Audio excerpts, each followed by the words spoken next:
Hi, my name is John Kane. I live on the Cattaraugus territory of the Seneca Nation.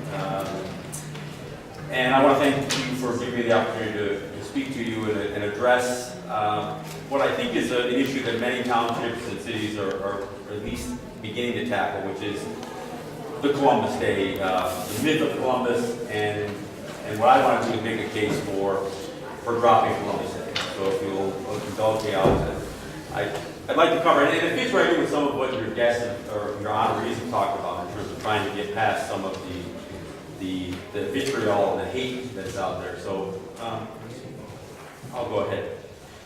Christopher Columbus did not discover America. Correcting this myth, and really the quite outrageous statement claiming otherwise, by now should need no explanation. What other would any? He was not a brave explorer nor a skilled navigator.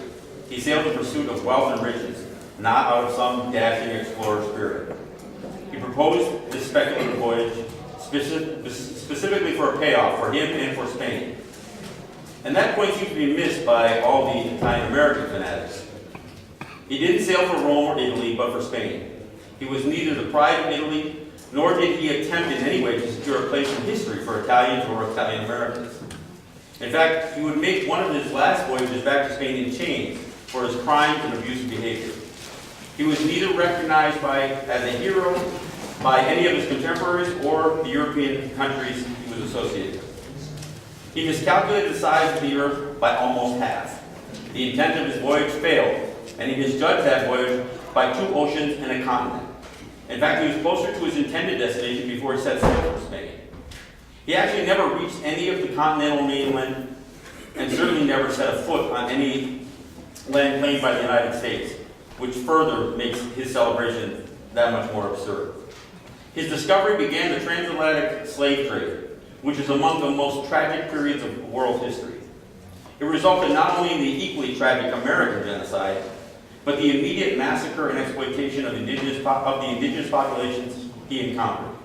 His cruelty and heinous crimes against humanity are his true legacy. In the name of Spain and the Catholic Church, he claimed dominion over a land and a free people, and in doing so promoted rape, murder, mutilation, theft, and barbarism, which the other Christian nations of Europe would continue and add to. The voyage of Columbus added the next chapter to the doctrine of Christian discovery.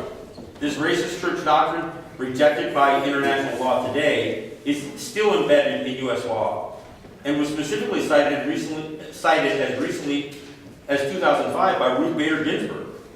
She wrote in her notes, under the doctrine of discovery, fee title to the land occupied by Indians when the colonists arrived became vested in the sovereign, first the discovering nation of Europe, and later the original states and the United States.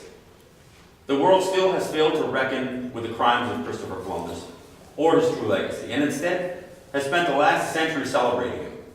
The question is, how can anything be learned from history if we fail to honestly speak of it or justly condemn the parts of it that warrant condemnation? Over half of all U.S. holidays involve romanticizing war and tragedy. Columbus Day is the most unnecessary and mischaracterized of all of them. And the life of Columbus represents the worst of mankind, and the extent to which greed can produce pure evil. So as a native person deeply affected by the legacy of Christopher Columbus, I ask that you drop this false narrative and the celebration of such a sadistic historical figure. Many states, townships, and cities have already replaced Columbus Day with Indigenous Peoples Day. And while I would not be so presumptuous as to demand that you adopt a holiday for my people and our struggle, it is certainly an option that is sweeping your nation. Now, as I said, it may be presumptuous of me to come to your city and demand that you honor me and other Indigenous peoples with a declared holiday, but it is perfectly reasonable for your residents and the people of your community and region to make such a demand.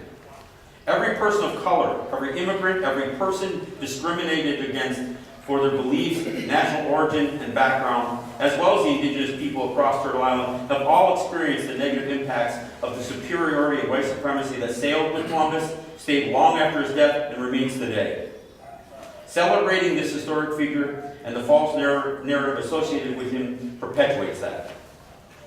I mentioned the doctrine of Christian discovery because, in spite of the overtly racist intentions, It remains as the foundation of federal Indian law, which is really law specifically about us, not for us.